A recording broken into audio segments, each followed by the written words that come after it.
وعلیکم السلام ورحمۃ اللہ وبرکاتہ۔ اللہ رب العالمین نڈر اور بہادر بنائے۔ سوال یہ تھا کہ اکیلے جب مسجد میں ہوتے ہیں تو ڈر لگتا ہے، اور اس قدر ڈر ہوتا ہے کہ نماز توڑنے کا بھی اندیشہ لگنے لگتا ہے، تو کیا کریں؟ اس کا جواب یہ ہے کہ اپنا ایمان اور عقیدہ مضبوط کریں۔ حضرت ابو بکر صدیق رضی اللہ عنہ نے غار میں جب کہا تھا کہ دشمن اب تو ہمیں دیکھ لیں گے، اس لیے کہ غار کے منہ پہ کفار اور مشرکین گزر رہے تھے، اللہ کے رسول صلی اللہ علیہ وسلم نے فرمایا، ابو بکر تمہیں گھبرانے کی ضرورت کیا ہے؟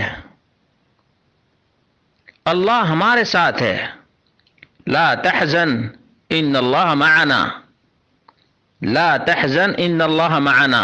یاد رکھیں، یہ ایمان اور عقیدہ ہے، اللہ ہمارے ساتھ ہے، ہمیں ڈرنے کی کون سی بات ہے؟ ڈرنے کی بالکل ضرورت نہیں ہے۔ اللہ رب العالمین نے ہمارے ساتھ دو فرشتوں کو متعین کیا ہے، کرامن کاتبین یعلمون ما تفعلون۔ جب آدمی کا دوست اس کے پاس ہوتا ہے تو بے خوف ہو جاتا ہے۔ مومن کے ساتھ فرشتے ہوتے ہیں تو مومن کو ڈرنے کی ضرورت ہے؟ بالکل نہیں۔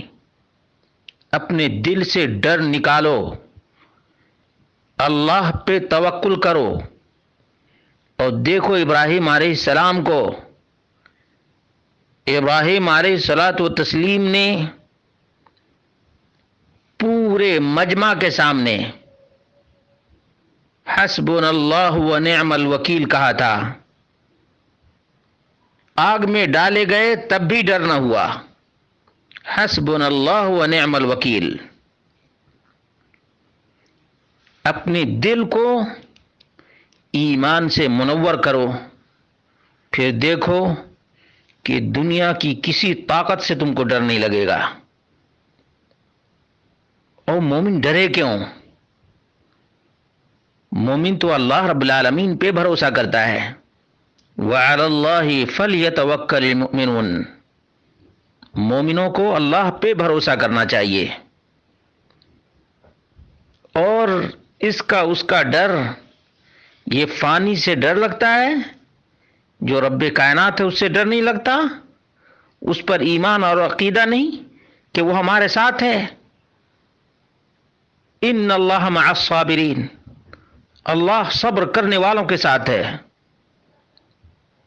جب نماز ادا کر رہے ہو تب تو اور بھی اللہ کے قریبی بندوں میں سے، پھر ڈرنے کی کون سی بات ہے؟ یہ بزدلی اپنے دل سے کھرچ کر نکال دو، اور ہمیشہ یاد رکھو، لا حول ولا قوت الا باللہ، لا حول ولا قوت الا باللہ۔ اللہ رب العالمین ہی طاقت دیا ہے تو ہم نماز ادا کر رہے ہیں، اللہ رب العالمین ہی طاقت دیا ہے تو ہم مسجد آئے ہیں، اللہ رب العالمین ہی طاقت دیا ہے تو ہم اس وقت جاگ رہے ہیں۔ اللہ رب العالمین کی طاقت سے بڑھ کر کوئی طاقت ہے؟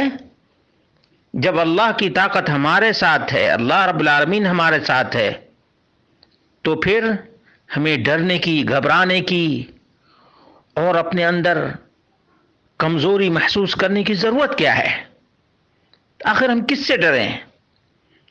کون سی ایسی چیز ہے جو اللہ والے سے زیادہ قوی اور طاقتور ہے؟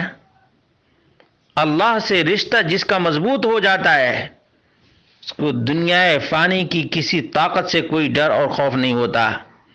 اس لیے جتنے ہی اللہ رب العالمین کے اسماء اور صفات پر میرے بھائی غور کرو گے، اتنے ہی تمہارے دل میں قوت، طاقت اور مضبوطی آئے گی، تمہیں بالکل ڈر نہ ہوگا اور نہ خوف، اور نہ گھبراہٹ ہوگی، پریشانی کی کوئی بات نہیں ہے۔ بالکل جو ماضی میں ہو چکا اس کو بھلا کر اپنی نئی زندگی کا آغاز کرو۔ اللہ ہمارے ساتھ ہے، اللہ مومنوں کے ساتھ ہے۔